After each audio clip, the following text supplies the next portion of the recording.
and basically missed 2 seasons. I don't know if we'd be talking about Caitlin Clark the way we are now, and that's fact. Molly Qerim has allegedly been fired and went nuts after her comments about Caitlin Clark.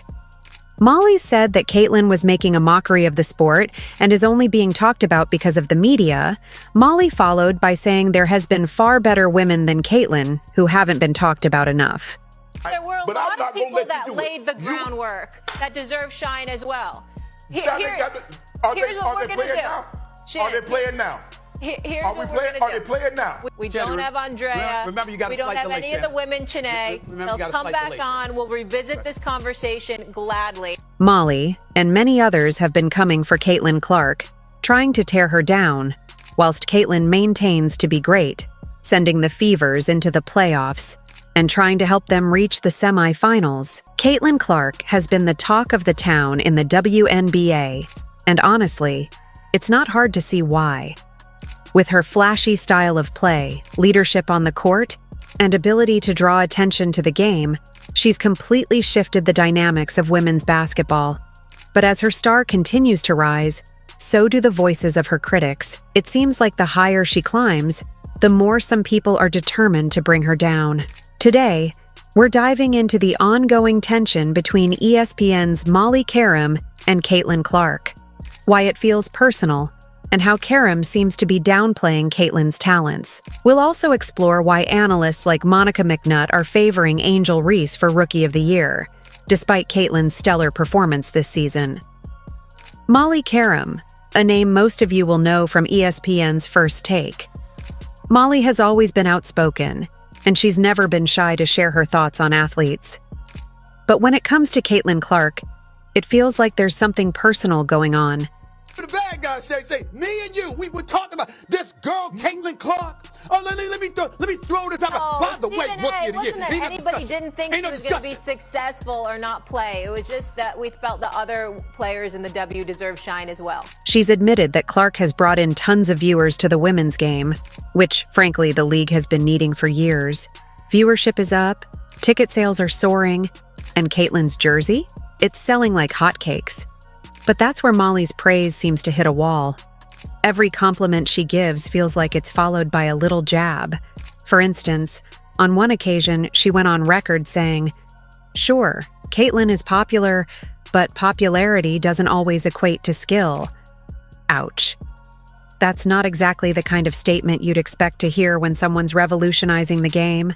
It's as if Molly is downplaying the immense talent that Clark brings to the court. Instead of celebrating her leadership and on-court prowess, Molly has repeatedly questioned Caitlin's abilities, often implying that she's not as skilled as people make her out to be. Molly has also criticized Caitlin's style of play, saying she's too reliant on her three-point shot and lacks versatility. This downplaying of Caitlin's accomplishments seems odd when you consider that Clark isn't just any player, she's a game changer. Caitlin has shattered records, inspired a new generation of young athletes, and brought unprecedented attention to women's basketball. Yet, Molly's digs continue. A WNBA Player of the Week. Surprise, surprise. Indiana Fever rookie sensation, Caitlin Clark. There's nothing really to say other than that. She's winning Rookie of the Year. She's a top candidate for League MVP honors. She ain't beating Angel Wilson for the MVP, but she's beating Angel Reese for the Rookie of the Year. That's a wrap. That's over. And props to Angel Reese, who's had a good year, by the way. It feels less like genuine criticism and more like personal resentment. Molly's words often carry a tone of skepticism, as if Caitlin's rise to fame is somehow unjustified. And this has led to widespread speculation among fans, many of whom believe there might be a bit of jealousy at play. After all, Caitlin is the center of attention right now, dominating headlines and reshaping the narrative around women's basketball. She's the face of the league's future, and that kind of spotlight inevitably casts shadows on other players and personalities in the sport. And let's face it, whenever an athlete receives this much hype, there are bound to be critics who feel they don't deserve all the praise. In Molly's case, her critiques of Caitlin often seem less like constructive analysis and more like thinly veiled attempts to tear her down. This raises questions. Is Molly struggling to come to terms with Caitlin's newfound stardom? Could it be that Molly, who is used to discussing male athletes on First Take, has a hard time accepting that a young female player is taking over the conversation? Whatever the reason, it's clear that the tension between Molly and Caitlin is becoming harder to ignore. I know she will do her best. I know she's talented, but she's not strong enough and she doesn't have enough experience right now to compete at this level. What makes Molly's critiques even more biting is the way she frames them. Take this for example. Molly has suggested that while Caitlin might be good for the game in terms of viewership, she's not necessarily a complete player. This kind of critique has fans scratching their heads. I mean, Caitlin is no stranger to dropping buckets and dishing out assists like she's running a clinic. Her ability to command the floor, set up plays, and make smart decisions under pressure is undeniable. We're talking about someone who can light up the scoreboard and facilitate offense at an elite level. But according to Molly, Clark's flashy plays don't hold much water when it comes to actual basketball IQ or consistency. She's gone as far as accusing Caitlin of being too reliant on her three-point shot, implying that she lacks the ability to perform in crunch time situations or when faced with physical defense. You've got to wonder, is Molly just trying to stir the pot for the sake of controversy, or is there some underlying issue with Caitlin's meteoric rise to fame? Whatever the reason, the tension between these two is palpable. It's almost as if Molly's critiques are rooted in something beyond basketball, raising questions about whether Caitlin's growing popularity is making her a target for more personal attacks rather than objective analysis. Molly, I said... Really, Molly? Wow. They Really? jumped on us. But it's not just Molly Qerim in the analyst world throwing shade at Caitlin. Monica McNutt has been vocal about who she thinks deserves the WNBA Rookie of the Year. And spoiler alert, it's not Caitlin Clark. McNutt has been firmly on the Angel Reese bandwagon for a while now, and she's been pushing hard for Angel to take home the prestigious award. In every segment she discusses the Rookie of the Year race, McNutt seems to dismiss Caitlin's efforts and focus solely on Angel's contributions to the Chicago Sky. McNutt's reasoning? Well, she's claimed that Angel Reese has had more of an impact on her team, the Chicago Sky, than Caitlin has had on the Indiana Fever. A team's overall success does factor into individual accolades, right? But let's dig a little deeper. Our Rookie of the Year is going to go based on the standings. Okay. Because I think that is how you have the opportunity to measure impact. And the sky's right above them. And the Sky right now are in the playoffs, so you'd have to give the nod in my mind to Angel Reese. Again, what I think is happening here is this black woman is trying to play mental gymnastics and find a way to put Angel Reese above Caitlin Clark. Rookie of the Year does not go to a team. That's why it's called Rookie of the Year. It goes to an individual player. So wouldn't it make sense that you would analyze their statistics and analyze individual play overall? Like, this woman is doing all types of mental gymnastics in order to come to this conclusion so she can try to place Angel Reese above Caitlin Clark in that race. When the Fever and the Future are ranked higher than the Sky, I'll be curious to see if she says the same thing. Many fans and analysts argue that McNutt's logic is flawed. Caitlin has single-handedly changed the trajectory of that franchise, giving them a shot at a playoff berth, something nobody saw coming at the start of the season. Despite the Fever's struggles, Caitlin has been a consistent bright spot, leading the team in both scoring and assists. She's not just padding her stats, she's the engine that keeps them competitive. Angel Reese, on the other hand, has certainly been great, don't get me wrong. But has she really had the same level of influence on her team's success as Caitlin has? Critics argue that McNutt is simply riding the Chicago Sky's better record at the time as justification for backing Angel. It seems like she's overlooking the fact that Caitlin has had to carry a far heavier load, both in terms of on-court responsibilities and the overall expectations placed on her.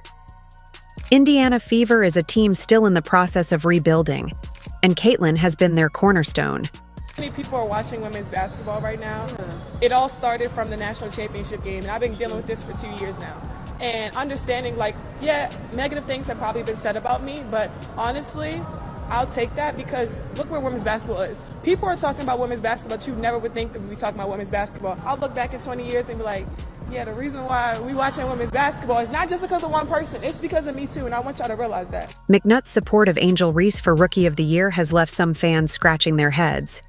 For one, she rarely brings up the fact that Caitlin has consistently outperformed Angel in almost every major statistical category.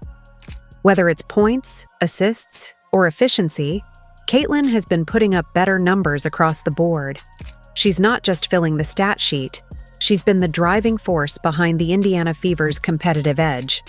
But McNutt seems laser-focused on the wins, almost as if that's the only metric that matters. And while wins are important, especially in a team sport like basketball, there's a strong argument that Caitlin's individual brilliance has been more impressive than Angel's overall contributions.